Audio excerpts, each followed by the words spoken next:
예배를 위해 기도하겠습니다. 주님, 이 자리에 함께하여 주시옵소서. 성령께서 늘 주관하시고 하나님께서 영광 받으시는 예배, 우리의 기도, 우리의 찬양이 되게 하여 주시옵소서. 예수님이 없이는 아무 예배도, 아무 입술의 고백도 다 소용이 없습니다. 우리가 이곳에 모인 것, 우리가 말씀을 나누는 건 모두 다 주님을 사랑하기 위한 것입니다.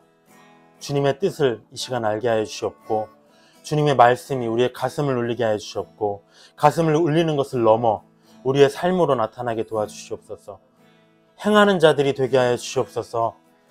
올 한 해 2025년은 단 하나의 말씀이라도 열매 맺는 우리가 되게 하여 주시옵소서. 너무나 부족합니다. 주님의 도우심 없이는 한시도 설 수 없는 부족하고 연약한 자들입니다. 우리가 드리는 이 예배를 받아주시옵소서. 우리를 축복하여 주시옵소서. 이 시간 함께하여 주시옵소서. 이 시간을 감사드리며 우리 주 예수 그리스도의 이름으로 기도드렸습니다. 아멘. 네, 갈보리 채플 평안교회에 오신 것을 환영합니다. 온전한 모습으로 캠프를 간 게 처음인 것 같아요. 제가 은혜와 함께 이 교회를 2월에 3월에 시작을 하면서 첫 캠프를 갔었죠. 아주 극기 훈련을 간 적이 있습니다. 우리 가족끼리. 지금은 이제 형제들이 모여서 함께 이렇게 좋은 예배를 나누게 됐는데요. 오늘 얘기를 음식을 나누고 이런 절차들이 우리에게 낯설지 않은 것 같아요. 늘 우리 이원하 목사님과 함께 같은 자리에서 이렇게 말씀을 나누고, 또 그 자리에서 저도 마찬가지지만 목사님 왜 저래? 하는 또 순간도 있었고요. 그러면서도 오늘의 주제도 또 이원하 목사님이었고, 도대체 그분은 무엇일까? 라는 생각이 들어요. 그분의 존재감.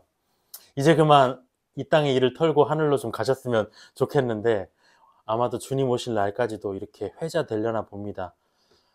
좋은 곳에서 우리를 지켜보고 계시겠지만, 또 저의 생각으로는 많이 부담이 돼요. 주님의 목사님의 그런 유지를 잘 이을 수 있을까? 좋은 유지잖아요. 우리 교회가 캠프를 가면서, 저는 항상 제가 교회 나오고 첫 캠프를 가면서 정말 많이 긴장했던 것 같아요. 장기자랑이 있지 않을까? 정말 싫거든요. 장기자랑과 맨날 캠프 가면 그런 게 있어. 장기자랑, 자기소개, 게임. 근데 이 교회에 처음 나와서 캠프를 갔는데 말씀밖에 없더라고요. 근데 그 시간이 너무나 행복했고 너무나 즐거웠고 너무 좋았어요. 그래서 그것만큼은 정말 이어졌으면 좋겠다는 생각을 가졌는데 오늘 그것들이 실현되는 것 같아서 기쁩니다.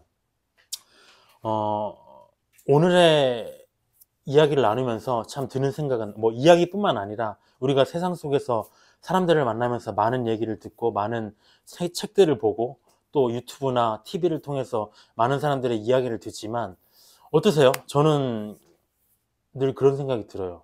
좋은 드라마를 볼 때도 그렇고 울기도 하고 때로는 감동받아서 그렇지만 끝에는 꼭 이런 생각이 들어요. 공허하다. 그들의 모든 말들, 그리고 어떤 다른 이야기들을 들을 때는 더럽다, 더러워진다는 느낌이 들어요. 사람과의 관계 속에서 말을 하면서.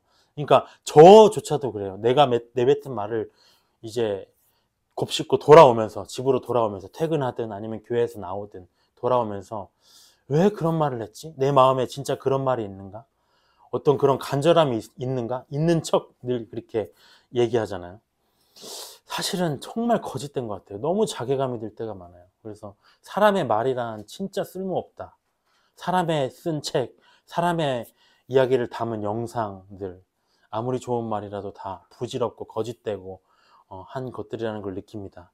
그런데 주님의 말씀은 무엇이라고 했냐면 요한복음 15장 3절에는 이렇게 되어 있거든요. 너희는 내가 일러준 말로 깨끗하여졌다라고 되어 있습니다. 주님의 말로 깨끗하여진다는 것 느껴보신 적 있을 겁니다. 설교를 들으면서 주님의 말씀을 들으면서 깨끗해지는 것, 다른 교회에서는 사실 경험하지 못했어요. 왜 경험하지 못했는지는 모르겠지만, 그런데 이 갈보리 채플에 와서는 그냥 이 성경 말씀을 줄줄줄 읽어내려가면서의 그 깨끗함을 늘 느꼈습니다. 어떤 맑은 물이 내 영혼을 씻는 듯한 느낌, 그것을 잊지 못해서 아직도 갈보리 채플에 남아있는 게 아닌가 싶어요. 근데 요한복음 15장 그 윗절 2절에 보면은 깨끗하여지는 이유에 대해서 얘기를 하거든요. 왜? 그 말씀으로 왜 깨끗하여져야 되느냐? 2절에 보면 무릇 내게 붙어 있어 열매를 맺지 아니하는 가지는 아버지께서 그것을 제거해 버리시고 무릇 열매를 맺는 가지는 더 열매를 맺게 하려 하여서 그것을 깨끗하게 했다고 하십니다. 그러면서 일러준 말로 깨끗하게 될 수 있다. 그러니까 너희들에게 열매를 맺게 하기 위해서 내가 나의 말씀으로 너희들을 깨끗하게 하는 거다 라고 얘기하시는 거죠. 그러면 또 의문이 들어요. 우리가 너무 많은 얘기들을 하잖아요. 열매. 저도 맨날 말해요. 열매를 맺었으면 좋겠다. 열매가 뭐냐? 열매가 뭔지 혹시 아십니까? 오늘 고기를 구우신 분에게 질문을 드려보겠습니다. 열매가 뭔가? 열매. 주님, 선한 것. 그렇죠. 선한 것. 열매. 뭐라고 생각하십니까? 열매. 우리가 늘 열매를 맺어야 돼 그러는데. 열매. 네? 뭐가 나타나요?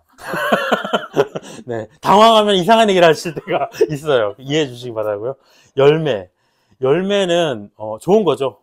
그리고 나타나야 되는 게 맞는 거고요. 근데 요 갈라디아서에 정확히 나와 있는 것 같습니다. 첫 번째로는 우리가 구원의 열매죠. 근데 구원의 열매는 예수님을 믿을 때 이미 완성이 됐습니다. 근데 두 번째 맺어야 될 열매는 무엇이냐? 22절 갈라디아서 5장 22절에 보면 성령의 열매가 나옵니다. 성령의 열매. 말씀으로 깨끗하게 됐을 때 열매를 맺는다고 하는데 열매로 맺어져야 될 것은 내용물은 무엇이냐? 22절에 보면 우리가 아무도 바라지 않는 열매입니다. 사랑과 희락, 기쁨, 참 기쁨.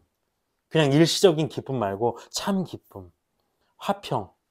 정말 평안이죠. 내 안에서 누리는 평안, 사람들과의 평안, 화평, 하나님과의 이루 말할 수 없는 가까운 관계, 오래 참음. 정말 참지 못하는 것 같아요. 모든 일에든 잠시도 견디고 싶지 않은 것 같아요.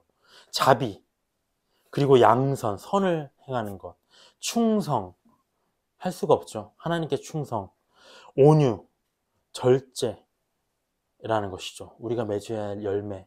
그런데 이러한 열매를 맺기 위해서 우리가 늘 사실 바라는 것이에요. 근데 그 열매를 맺기 위해서 말씀을 보아야 된다. 그래서 우리가 어느 곳에 가든지 간에 말씀을 공부하게 됩니다. 오늘 누가복음 8장이 오늘의 주제입니다. 1절부터 25절 중반부까지만 오늘 살펴볼 거고요. 나머지는 내일 아침에 나머지 부분을 살펴볼 겁니다.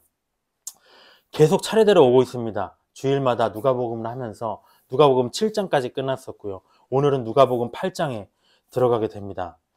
8장 공교롭게도 첫 번째 1절부터 25절까지의 내용은 말씀에 대한 내용입니다. 오늘 우리가 살펴봤던 것. 근데 이 말씀을 왜 보아야 되는가? 하나님의 나라를 위한 것이라고 이 내용 중에 나옵니다. 하나님의 나라를 위한 것.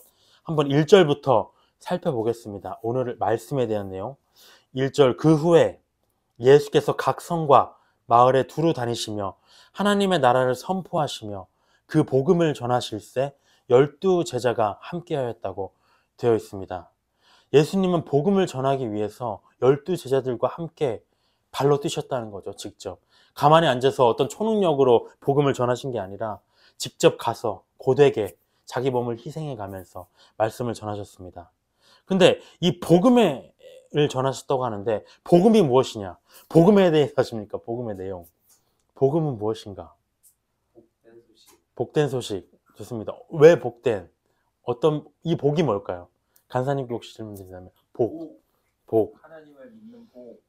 복이 뭘까요? 복. 우리가 아까 복된지어다 했는데 복 어떤 복이 있을까요? 우리가 누리는 것. 구원이죠. 가장 큰 구원. 근데 구원이라고 생각하면 우리가 조금 상식적으로 어떤 좀 깊게 다가오지 않는 것 같아요. 구원? 당장 우리가 체감할 수가 없잖아요. 근데 여기서 복음은 1절에 보면 나와 있습니다. 하나님의 나라를 선포하시며 그 복음을 전하다 했거든요. 그러니까 그 복음은 1절에 나왔듯이 하나님의 나라를 선포하는 것. 우리는 복음에 대해서 기쁜 소식, 우리가 잘 알고 있죠. 예수님이 나를 위해서, 내 죄를 위해서 대신 죽으셔서 우리를 구원하신 것 맞는 말이죠. 100%. 근데 조금 더 우리에게 체감적으로 다가오려면 왜 죄사함이 기쁜 소식이지? 라고 사람들이 물어봤을 때 우리가 답하려면 그 답은 무엇이냐? 죄사함으로 인해서 온 인류가 당할 심판에서 구원을 받았고, 그로 인해서 궁극적인 목표는 무엇이냐? 하나님의 나라에 들어갈 수 있게 되었다는 것이죠. 그게 복음입니다. 하나님의 나라가 우리 앞에 기다리고 있다는 것이 우리의 복음이라는 것. 근데 그러기 위해서는 조건이 있다고 합니다. 하나님의 나라에 들어가기 위해서 조건이 있습니다. 어떤 조건이 있을까? 믿는 것은 당연해요. 근데 그와 별도로 요구되는 조건, 성경에서 늘 말하는 조건이 하나가 있어요. 뭐냐면 데살로니가후서 1장 5절에 이렇게 되어 있습니다. 이는 하나님의 공의로운 표요, 너희로 하여금 하나님의 나라에 합당한 자로 여김을 받게 하려 함이니 그 나라를 위하여 너희가 또한 고난을 받는다. 고난이 우리의 조건이에요. 사실은 아무도 고난받고 싶어하는 사람이 없어요. 근데 하나님은 이게 하나님의 나라에 들어가기 합당한 너희들의 그 티켓이라는 거죠. 표다. 하나님의 나라의 표. 환난을 받게 하는 세상에는 환난으로 갚으시는 것. 우리에게 세상에 환난을 주잖아요. 너 예수 왜 믿어? 그것뿐만 아니죠. 우리가 예수님을 위해서 뭐 11조를 낸다든가 무엇이든 헌신하다든가 하는 모습들을 보면서 늘 세상은 조롱해요. 근데 그렇게 세상에 우리에게 핍박을 주는 세상에게는 환난으로 갚으시고, 환난을 받는 교회에는 안식으로 갚으시는 것이 하나님의 공의이다. 그렇기 때문에 천국을 위해서는 고난을 받아야 된다라고 되어 있습니다. 근데 이 환난이라는 게 물리적인 핍박만을 의미하는 건 아니에요. 꼭 어떤 우리가 순교를 한다거나 그것만을 의미하는 게 아니라 신앙을 위해서 내가 희생하는 모든 게 환난이다. 어떤 것을 신앙을 위해서 희생하고 있을까요? 안 하는 것 같지만 사실 우리도 각자 생활 속에서 많이 희생하고 있어요. 왜? 이 먼 거리를 날아와서 이 자리에 참석해야 되는가? 다 신앙을 위한 것이잖아요. 그러니까 신앙을 위해서 내가 희생하는 모든 것이 환난이다. 근데 2절에 보면 또한 악귀를 쫓아내심과 병고침을 받은 어떤 여자들, 곧 7 귀신이 나간 자 막달라인이라 하는 마리아와 헤롯의 청지기 구사의 아내 요한나와 수산나와 여러 다른 여자가 함께하여 자기들의 소유로 그들을 섬겼더라. 12 제자들은 밖으로 나가서 복음을 전했습니다. 돈 벌 시간이 없었어요. 복음 전해야 되니까. 근데 믿는 여인들이죠. 믿는 여인들은 뭘 했냐면 일하면서 물질로 섬겼다는 것. 그러니까 그녀들이라고 만약에 그들이 돈을 벌었다면 왜 자기를 위해서 쓰고 싶지 않았겠는가? 자기 가족과 자기 자녀들을 위해서 쓰고 싶었겠죠. 온전히. 근데 그들은 저도 마찬가지예요. 저도 참 1월, 1, 2월, 1, 2, 3월 되면 풍족하거든요. 뭐 성과급이 붙어가지고 지난달에는 엄청나게 많이 나왔어요. 착시 현상이야. 근데 그런 거 보면은 이제 11조가 뜁니다. 그러면 와 세다 이런 생각이 들어요. 세네 생각보다.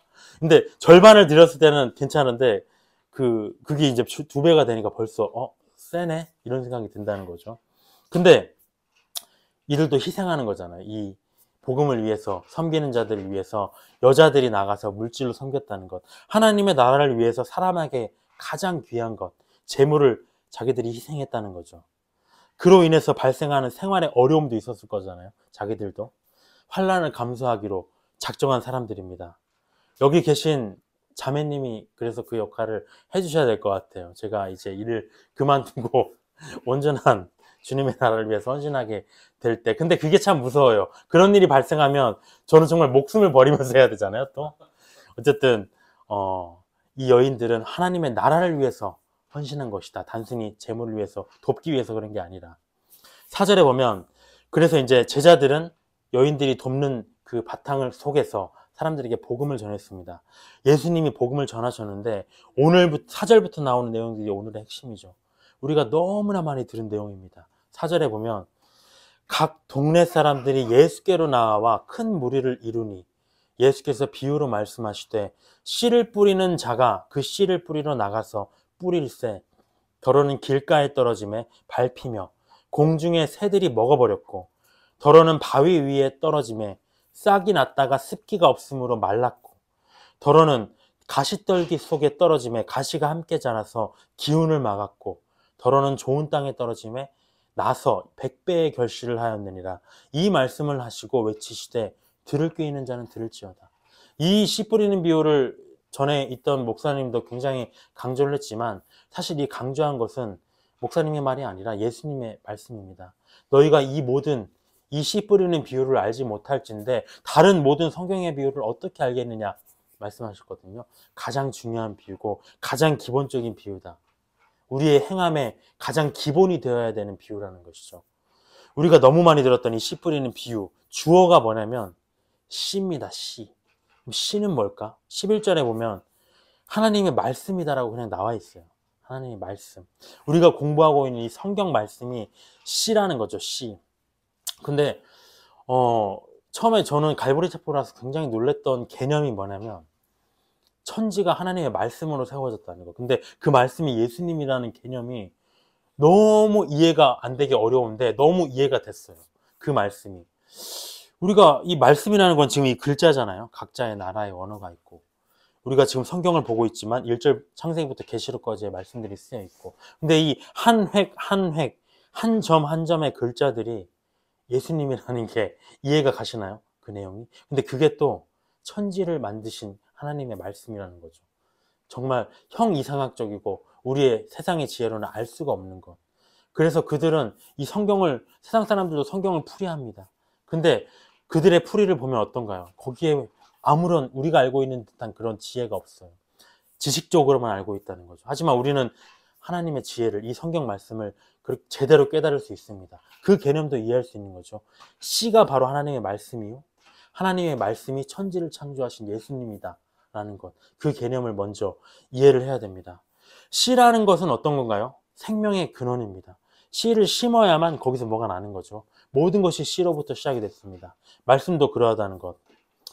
10절에 보면 하나님 나라의 비밀에 관한 비유예요. 하나님 나라에 관한 비유의 비밀. 그래서 우리가 아까 얘기했지만 하나님 나라에 들어가고자 하는 자는 필연적으로 9절과 같이 이 비유의 뜻에 대해서 궁금하게 돼 있어야 됩니다. 그런 자들에게만 이 비유를 깨닫는 것이 허락된다. 그래서 다른 사람들, 하나님 나라를 바라지 않는 사람들은 이 비유의 뜻이 궁금하지가 않아요. 그래서 깨달을 수 없다. 들을 귀 있는 자들만 들을 수 있다는 것이죠. 우리가 지금 들을 귀 있는 자들이 맞는지 한번 뒤에서 해석이 되는지 살펴보겠습니다. 근데 또 하나의 또 의문은 뭐냐면, 아니, 비유로 하시는가? 라는 것이죠. 아니, 그냥 세상 사람들도 구원을 받기 원하시면 그냥 다 쉽게 풀어서 얘기를 하시지. 왜 이렇게 어렵게 비유로 만드셔서 그걸 원하는 자들이 공부해서 깨달아야만 구원을 얻게 하셨는가? 누구는 알게 하시고 왜 누구는 모르게 차별하시는가라는 거죠. 근데 우리가 앞서 살펴봤지만 하나님의 공의는 그런 게 아니다. 환난을 당하는 자는 환난을 안식으로 갚으시고 환난을 주는 자에게는 환난으로 갚으시는 것이 하나님의 공의. 살았을 때 좋은 것을 받는 자는 괴로움을 받는다. 살았을 때 고난을 받은 자는 위로를 받는 것이 하나님의 공의예요. 고난을 받는 것이 우리의 당연한 의무입니다. 그래서 예수님을 믿는 제자이기 때문에 우리는 오늘 이 씨 뿌리는 비유에 대해서 완전하게 마스터를 해야 됩니다. 5절에 보면 첫 번째 나와요. 너무나 많이 들었지만 한번 다시 리프레시 해봤으면 좋겠습니다. 길가에 뿌려진 씨에 대해서 나옵니다. 씨가 길가에 뿌려졌다는 건 뭔가요? 씨가 밟히고 공중인 새들이 먹는 것은 당연한 일이라는가요? 그게 뭐 어려운 일인가요? 우리가 길거리에 그냥 쓰레기를 버렸는데 쓰레기를 밟고 지나가는 것이 어려운 일이 아니잖아요. 누가 그거를 귀하게 생각하나요? 다 버려진 거라고 생각하지. 이거는 길 가는 사람들이 왕래하면서 발로 밟는 것, 당연한 것이다. 누가 거기에다 길가에다 중요한 것을 심습니까? 그러니까 애초부터 그것을 심어서 열매를 맺어야 하는 의지 자체가 없다는 거예요. 12절에 보면 그 내용에 대해서 해석을 합니다. 예수님이 직접. 씨의 결말이죠. 씨가 뿌려진 장소가 길가라면 씨의 결말은 어떻게 되는가? 길가에 있다는 것은 말씀을 들은 자니, 말씀을 들은 자, 하나님의 나라를 바라기 때문에 세상에 있는 자들이 아니라 교회에 나오긴 나왔어요. 근데 설교를 듣긴 들었다는 거죠. 근데 마귀가 공중에 새였습니다. 아까는 마귀가 가서 그들이 믿어 구원을 얻지 못하게 하려고 이 씨를 마음에서 빼앗는 것이다. 그러니까 씨가 뿌려진 장소인 길가는 뭐냐면 마음이에요. 마음. 말씀이 어디에 뿌려지냐 하는 것은 마음밭을 얘기하는 거죠. 마음밭이 길가냐? 뒤에 나오지만 바위냐? 아니면 가시덤불에 있는 곳이냐? 좋은 땅이냐? 우리 마음을 얘기하는 겁니다. 지금 이 말씀을 듣고 있는 우리 마음이 어떤가 살펴볼 필요가 있죠. 그들이 믿어 구원을 얻지 못하게 하려고 말씀을 빼앗는다. 그들이 누구냐면 우리예요. 예수님을 믿는 제자들. 지금 우리에게 적용되는 말씀입니다. 마귀가 마음에서 말씀을 빼앗은 목적이 뭐냐면 믿어서 구원을 얻지 못하게 하기 위함입니다. 구원과 관계된 심각한 문제라는 거죠. 근데 우리가 예수님을 믿고 교회에 나와서 말씀을 들었는데 왜 믿어서 구원을 얻지 못하게 한다고 하였는가?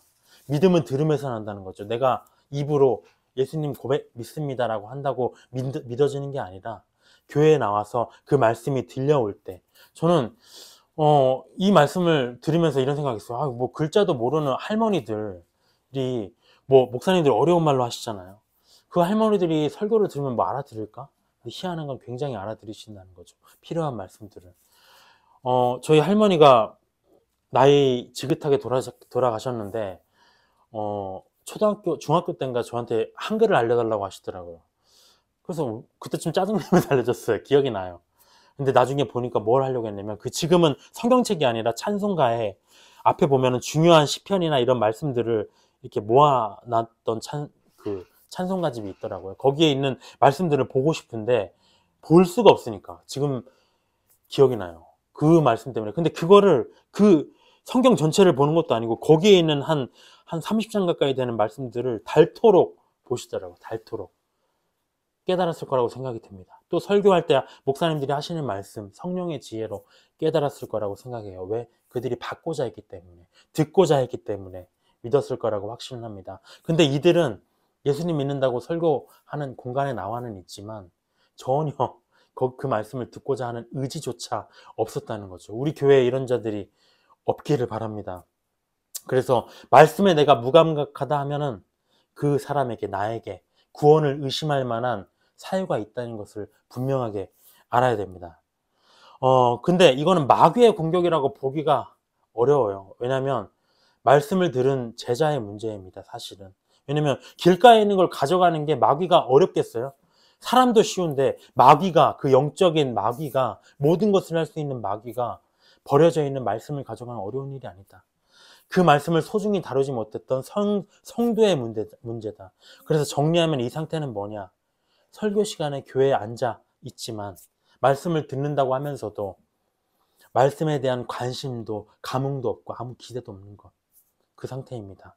그 사람에게 말씀은 그냥 소음이고 지나가야 할 시간일 뿐이에요. 몸만 교회에 있지 영혼은 집에 있는 것과 다름이 없는 상태라는 것. 신령과 진정으로 드리는 예배가 하나님이 바라시는 예배라고 하는데 진리가 빠져있는 예배라는 것이죠. 이 상태는 우리 교회에 이 자리에 아무도 없다고 생각을 합니다. 2절 두 번째 단계로 한번 가볼까요? 6절에 두 번째 단계로 가면 씨가 뿌려진 내 마음밭 두 번째 단계는 6절에 보면 바위입니다. 바위의 말씀이 바위 같은 내 마음. 여기에는 어떤 일이 벌어지냐면 싹이 났다가 습기가 없어서 말라버린다. 그러니까 누구나 접근할 수 있는 길가는 아니에요.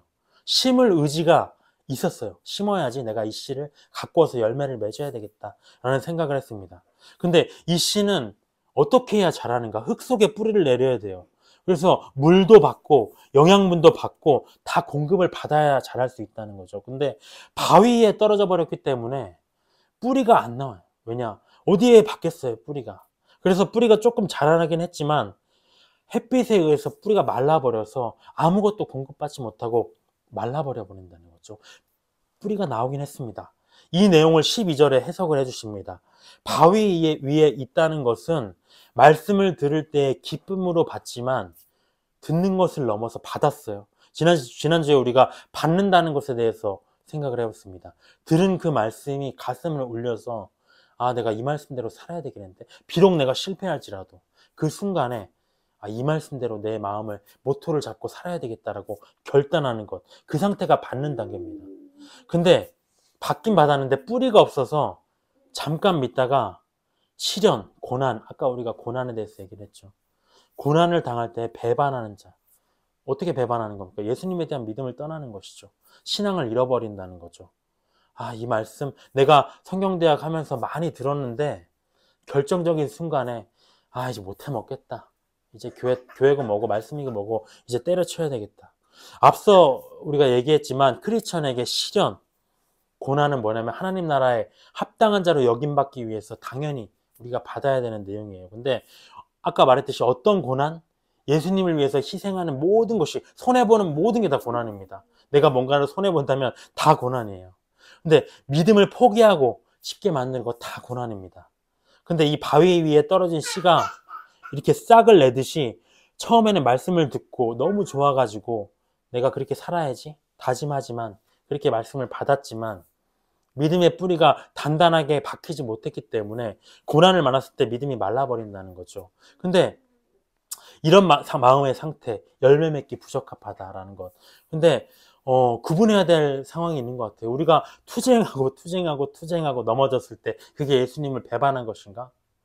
그럴 수도 있겠죠. 말씀을 배반했으니까. 근데 여기에서 말하는 배반이란 무엇인가? 저는 예수님을 떠나는 것이라고 생각합니다. 그 투쟁까지도 예수님은 거절하시지 않으실 것 같아요. 근데 지금 우리가 늘 넘어지잖아요. 늘 넘어지면서 그러면 늘 예수님을 배반하는 것인가? 맞죠, 사실은. 하지만 궁극적인 내용은 여기서 말하는 건 예수님을 떠나는 거죠. 너무 저도 교회에서 많이 봤던 것 같아요. 이 교회가 우리 교회다, 여기에서 배우는 말씀이 너무 좋은 말씀이다라고 했던 많은 자들이 다 결국에는 떠나더라고요. 물론 그들이 예수님을 배반한 건 아니지만 말씀을 배반했다는 것. 이 상태가 우리가 아니기를 바랍니다. 세 번째는 그럼 무엇이냐? 7절에 보면 어떤 마음밭? 가시떨기라고 합니다. 근데 가시떨기 위에 떨어져 가지고 가시가 함께 자라서 기운을 막았다고 돼 있어요. 길가랑 바위와는 달라요. 여기 길가나 바위는 뭐냐면 땅의 문제거든요. 마음의 문제, 내 마음의 문제예요, 사실. 씨를 심은 땅 자체에 문제는 없어요. 길가나 바위는. 여기 이 가시떨기는. 길가나 바위는 그 땅이 문제였지만 가시떨기는 잘 던져져서 잘 자랐습니다. 근데 가시덤불이 그 위에를 덮어버려서 더 자라서 열매 맺기까지 자라야 되는데 어느 순간에 그 기운에 막혀서 자라지를 못한다는 것이죠. 외부적 요인이라고 볼 수가 있습니다. 외부적 요인이 뭐냐? 14절에 보면 가시떨기에 떨어졌다는 것은 말씀을 들은 자이나 지내는 중에 어떤 지내는 중? 말씀을 듣고 내가 받고 또 어디까지 갔냐면 고난이 왔을 때 아니야, 견뎌야 돼. 내가 이거 이길 수 있어. 때로는 건졌어요. 승리했어요. 늘 착실하게 신앙생활하고 고비도 많이 넘겼어요. 근데 어디에 막히냐면 이생의 염려, 외부적 요인이죠. 그 다음에 재물, 향락, 안타까운 상황입니다. 믿음의 성장을 막는 마지막 여기만 넘으면 열매가 맺어지는데 세 가지 요인이 있다. 외부적인 요인. 성장을 막는 첫 번째, 이생의 염려다. 너무나 잘 알겠죠. 여기에 빠지기가 쉬운 것 같아요. 예수님도 좋고 교회도 좋고 말씀도 좋고 다 좋은데 한번 내가 내 마음을 비교해보면 내가 알 수 있잖아요. 이게 내 생계보다 앞설 수는 없지. 저 그런 생각 너무 많이 듭니다. 여기에서부터 저도 참 많이 고민했어요. 내가 만약에 당장 주님이 너 직장 때려치고 나를 믿고 온전히 투신해 봐라라고 했을 때 내가 지금 그렇게 할 수 있을까? 그럴 만한 믿음이 있을까라고 물어보신다면 정말 힘들 것 같아요. 참 장담을 할 수가 없습니다. 근데 이 이생의 염려라는 것이죠. 염려. 예수님은 뭐라고 하시냐면 하나님이 다 책임질 거다. 그러니까 목숨, 생계를 위해서 무엇을 먹을까, 무엇을 마실까, 무엇을 입을까 하지 말라고 하셨습니다. 마태복음 6장 25절에. 근데 우리는 두려워한다는 거죠. 염려라는 건 두려움이잖아요. 왜? 하나님의 손길은 더져요. 제가 느끼기엔 뭐냐면 하나님이 해주실 거라고 저는 확신해요. 하나님이 먹여주시겠지. 근데 많은 사람들의 간증과 많은 이야기들, 또 많은 믿음의 선배들의 모습을 보면 하나님의 그런 손길은 시원시원한 게 아니라 물론 시원시원하실 수도 있죠. 근데 더뎌. 그리고 막 궁지까지 가가지고 제가 어떤 많이 울은 간증이 있었는데 어떤 분이 개척교회 목사님인데 너무 힘들었던 거예요. 정말 은혜랑 저랑 그 보면서 펑펑 울었는데 너무 힘들어서 막 농촌에서 와이프도 너무 힘들고 근데 뭐 어떤 상황이었는지 모르겠지만 교회 차를 몰고 누구를 이렇게 뭘 섬기다가 돌아오는데 기름에 앵꼬가 났어. 근데 기름이 돈이 없어. 한 푼도. 휴게소에 멈춘 거예요. 근데 거기서 이제 절망해가지고 이제 울고 있었어. 차 안에서. 근데 너무하다. 주님 원망하면서. 이거 뭐냐. 나 사역하라고 했는데 왜 이런 상황에 만들어서 한밤중에 오도 가도 못하게 이런 상황까지 가십니까? 원망하고 있는데 누가 이렇게 기웃기웃하더니 와가지고 그 교회에 이렇게 차에 이렇게 써 있으니까요. 밖에 교회라고. 그걸 보고 갑자기 말을 건네더니 돈을 주고 이렇게 봉투를 주고 가시더래요. 근데 거기에 보니까 5만 원인가? 이렇게 기름 넣고 갈 수 있을. 근데 근데 그런 게 너무 간증이죠. 너무 아름답죠. 너무 좋은 하나님의 손길이죠. 근데 그거를 내가 체감한다고 한번, 물론 고난이 하나님의 나라에 합당한 표인데, 그게 두려운 거예요. 그게. 이루어지실 건 아는데 극한까지 가서 찢어지게 그런 상황을 주님은 늘 그렇게 하시니까요. 저의 믿음에 여기 이 3단계에 있는 저의 상황인 것 같아요. 어렵다. 더디고 기다림의 시간이 괴롭고 이 괴로움을 내가 견디고 싶지 않다. 나만의 문제로도, 나만의 인생 속에서 겪는 문제로도 힘든데 이것까지? 라는 생각이 든다는 것이죠. 이것을 뛰어넘어야 된다. 두 번째, 재물의 문제입니다. 재물. 이생의 염려가 먹고 사는 문제예요. 1차원적인 문제. 근데 이건 누구나 할 수도 있어요. 왜냐면 내가 지금 안 먹으면 당장 죽는데 내가 살아야 되니까 누구나 할 수 있다고 칩시다. 근데 이 재물은 좀 다른 문제예요. 부자가 되고 싶은 욕망입니다.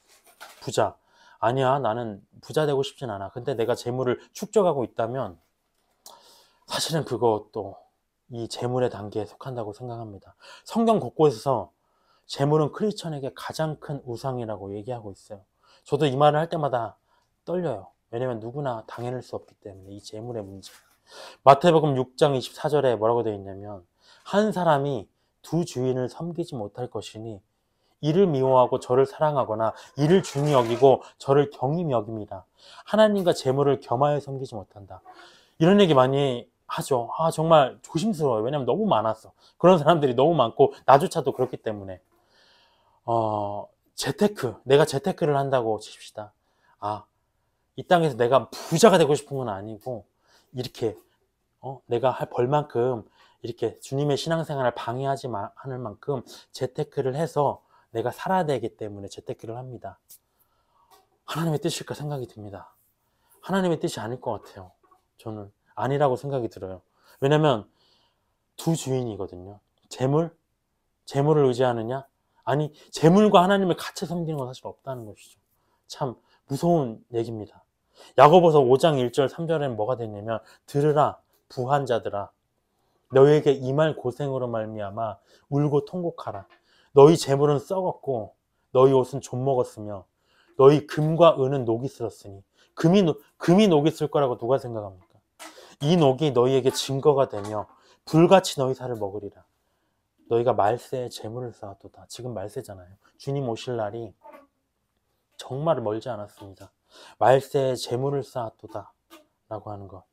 우리가 부자 청년의 일을 기억해요. 예수님에게 영생을 얻는 방법을 물었어요. 우리랑 똑같아요. 영생을 원해요.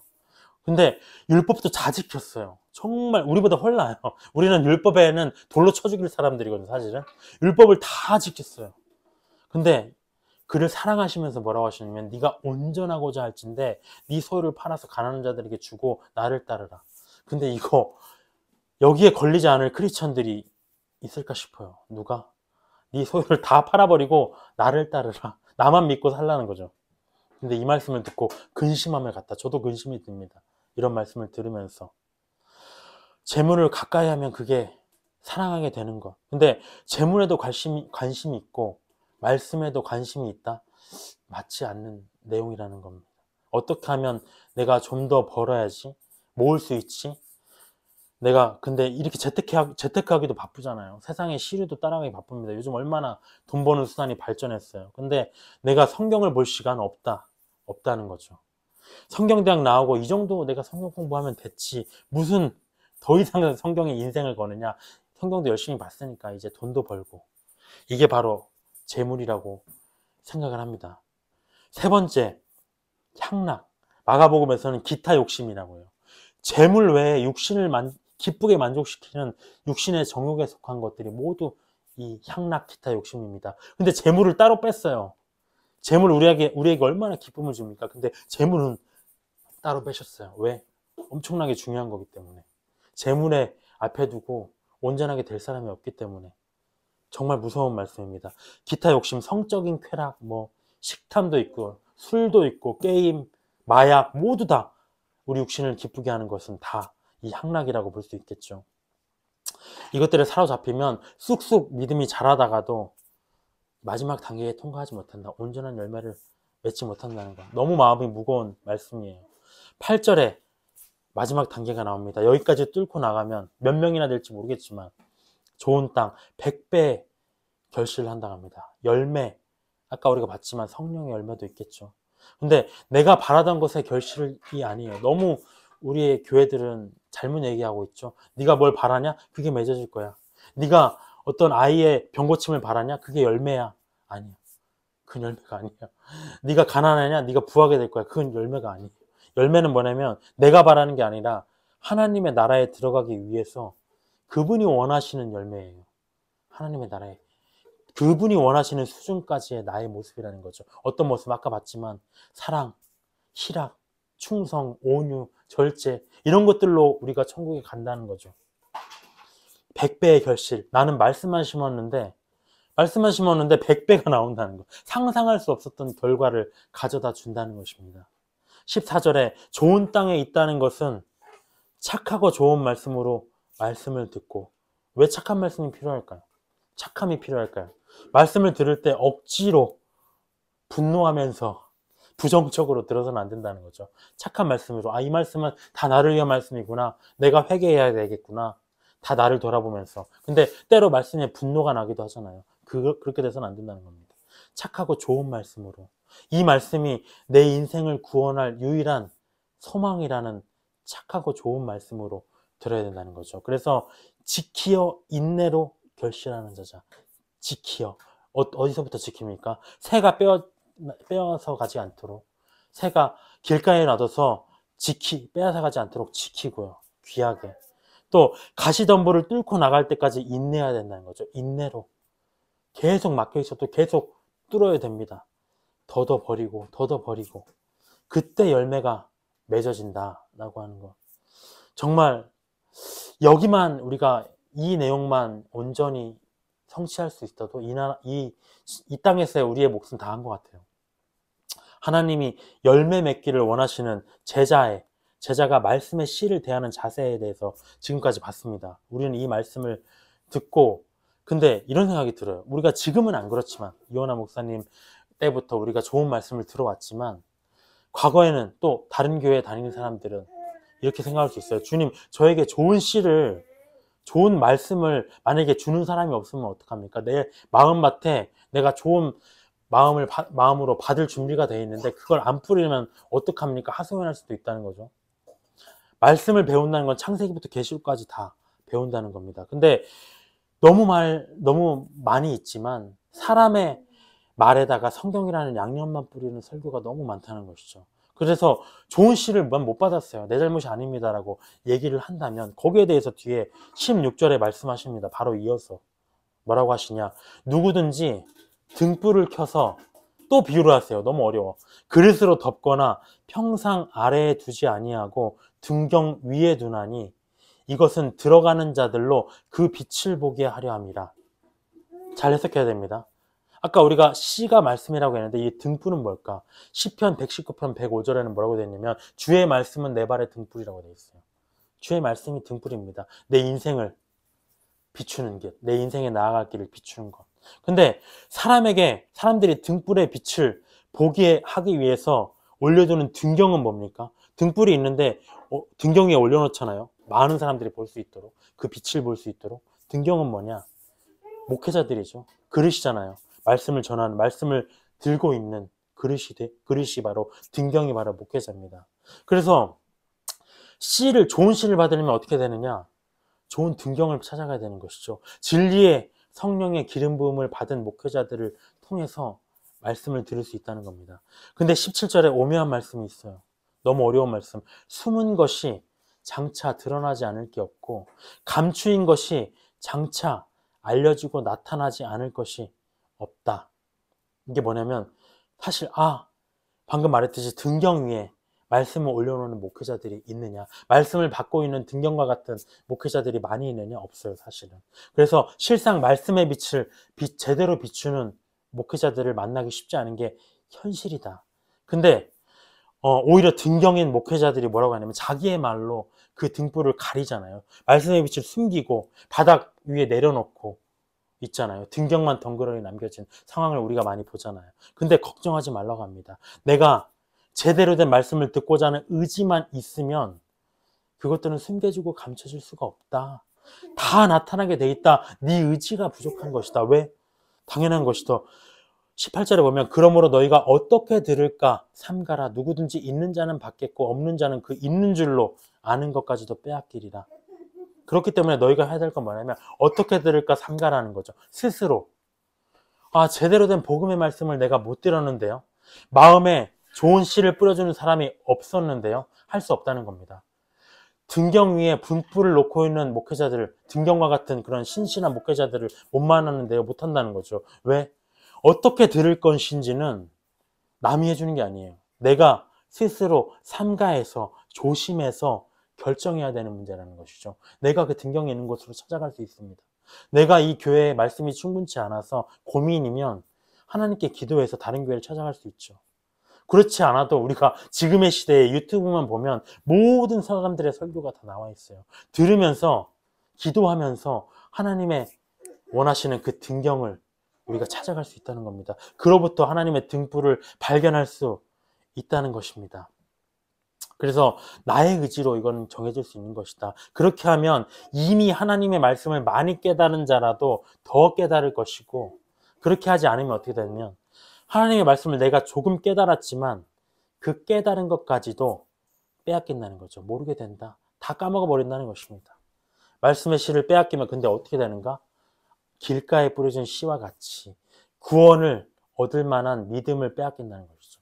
가장 엄청나게 중요한 문제입니다.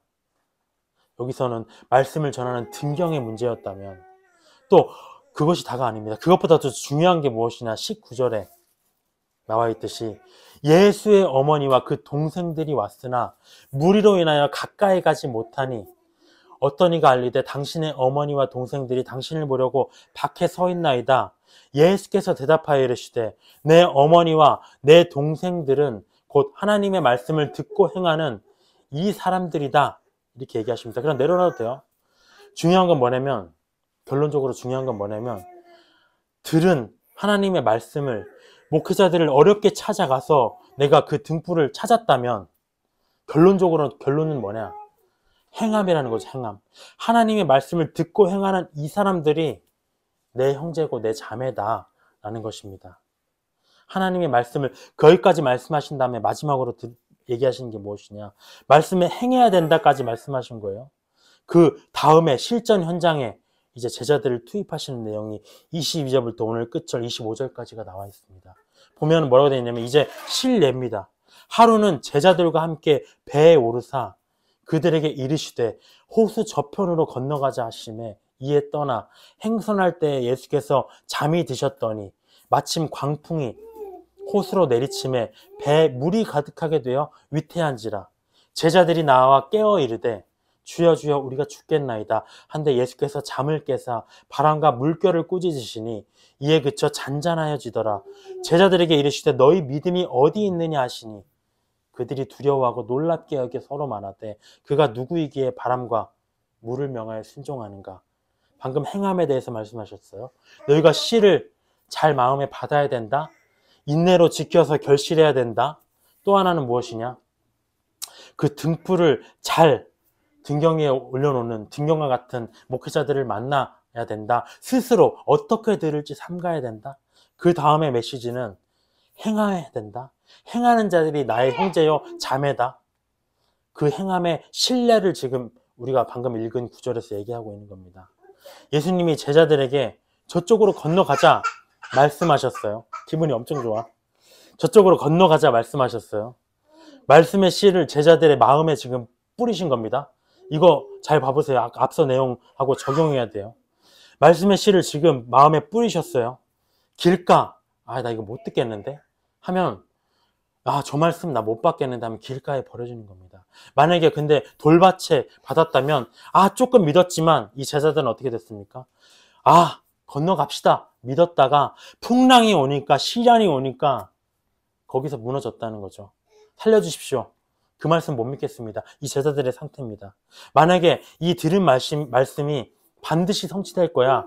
좋은 땅에 심겨졌다면, 행함이 있었다면 두려워하지 않았겠죠. 근데 이들은 마치 말씀을 들을 때 기쁨으로 받았어요. 아, 저쪽으로 건너갈까요? 근데 뿌리가 없어서 잠깐 믿다가 시련을 당하니까 들은 말씀에 배반을 했다는 거죠.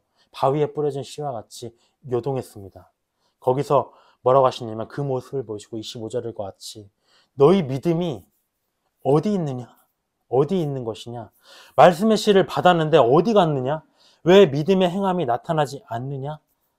그 원인은 무엇이냐면 25절 후반부와 같이 그 마음밭에 말씀의 씨가 온전히 심겨지지 않은 이유 서로 말하되 그가 누구에게 바람과 물도 순종하는가? 말씀의 주인, 씨의 주인, 그 등불의 주인이 누구인지 몰랐다는 거죠.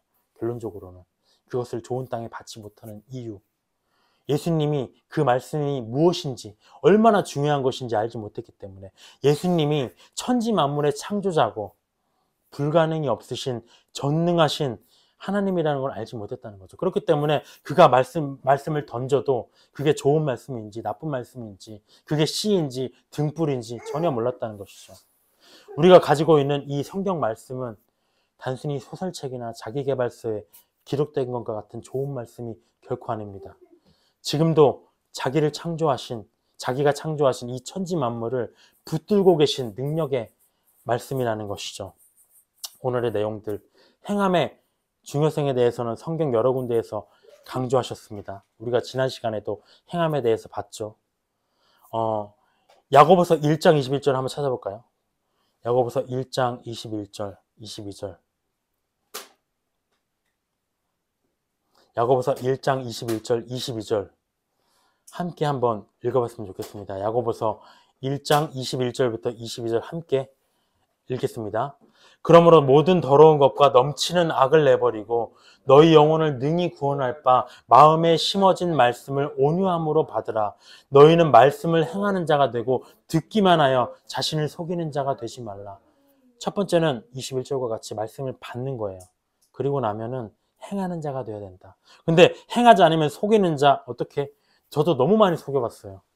들음과 행함은 완전 별개인데 행하지도 않아놓고 내가 많이 들었다는 이유로 와 나는 의인이다 착각한다는 거죠. 스스로 속이는 것입니다. 듣는 건 기본이에요. 야고보서 2장 18절 뒷장에 보면 어떤 사람들은 말하기를 너는 믿음이 있고 나는 행함이 있으니 행함이 없는 네 믿음을 내게 보이라. 나는 행함으로 내 믿음을 너에게 보이리라. 말로만 믿음 타령하는 것은 소용없다는 거죠. 행함이 없는 믿음은 공허한 것이라는 겁니다. 행함은 믿음의 가장 큰 증거라는 것. 그리고 마지막 지난 시간에 봤지만 마태복음 7장 26절 27절에 나의 이 말을 듣고 누가복음이죠. 듣고 행하지 아니하는 자는 그 집을 모래 위에 지은 어리석은 사람 같으리니 비가 내리고 창수가 나고 바람이 불어 그 집에 부딪힘에 무너져 그 무너짐이 심하다. 라는 것. 올 한 해는 많이 듣는 한 해가 됐으면 좋겠습니다. 근데 그보다도 들은 말씀 중에 하나라도 행했으면 좋겠어요. 저도 정말 하나라도 행하고 싶습니다. 근데 우리가 하나도 행하고 있지 않은 것 같아도 사실 삶 속에서 우리는 조금은 행하고 있어요. 선과 악의 여러 갈등의 순간이 올 때마다 우리가 인지는 못하지만 왜냐면 우리는 기준이 너무 높거든요. 너무 많은 말씀을 들었기 때문에 사실은 세상 사람들보다 훨씬 많이 행하고는 있어요. 근데 우리는 그 기준이 높기 때문에 근데 나름대로 우리는 믿음의 결단을 내리면서 살아갑니다. 이 말씀을 왜 드리냐면 너무 낙심이 돼가지고 이 말씀을 공부하면서 자만하자는 게 아니라 너무 낙심하지 말라는 것입니다. 갈라디아서 6장 9절에 우리가 선을 행하되 낙심하지 말지니 포기하지 아니하면 때가 이름에 거두리라.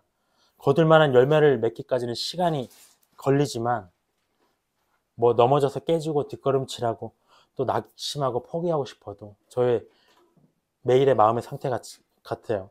끝까지 견디면 하나님의 때에 풍성하게 거두게 할 것이다. 중요한 건 뭐냐면 뒤의 일은 완전히 잊어버리고 과거에 우리가 어떤 일이 있었는지 우리가 잘 알고 있지만 그게 뭐가 중요합니까? 과거에 우리가 열심히 했들, 우리가 잘못을 했들 아무 소용없는 상황입니다. 성경은 뭐라고 하냐면 앞으로 나아가라. 주어진 표대를 향해서 계속해서 선을 향하면서 나아가라 라는 것밖에 없습니다. 주님이 오실 날이 심히 가까웠습니다. 빨리 오셨으면 좋겠어요. 이 땅에서 별로 소망 없어요. 저는 주님의 나라가 이 땅에서 이제 펼쳐질 것인데 그때는 이 땅이 지금 같은 모습이 안 되겠죠. 정화가 될 겁니다. 완벽하게 정화가 될 것이고 그 나라들을 세계일 줄 아는 게 저의 꿈입니다. 돌아다니면서. 그래서 그 완벽한 에덴 동산과 같은 나라가 이제 곧 임할 것인데 속히 임했으면 좋겠습니다. 그 나라에 우리가 다 한 사람도 낙오되지 않고 함께 했으면 좋겠습니다. 이 아이도 함께 하나 모르겠네요. 네, 함께 했으면 좋겠습니다. 네, 찬양으로 이 시간 마쳤으면 좋겠습니다.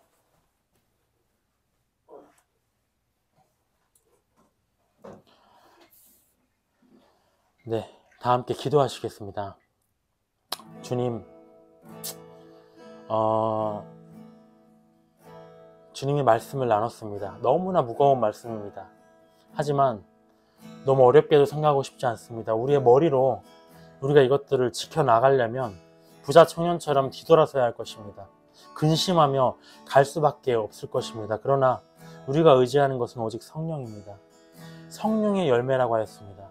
우리가 그것을 지식으로 심고 마음으로 바라지만 결국에는 그것을 이루시는 것은 하나님의 영이요 성령이십니다.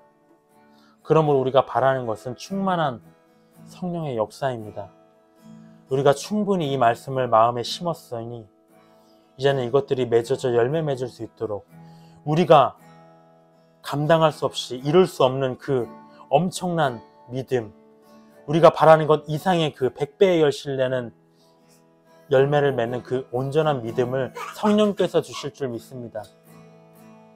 성령의 역사가 우리 교회 안에, 이 자리에 있는 모든 성도들의 영혼 안에, 또 이 자리에 참석하지 못한 안타까운 영혼들의 심령 안에 역사하시기를 간절히 바랍니다. 이 시간을 주님께 올려드리며 살아계신 우리 주 예수 그리스도의 이름으로 기도드렸습니다. 아멘.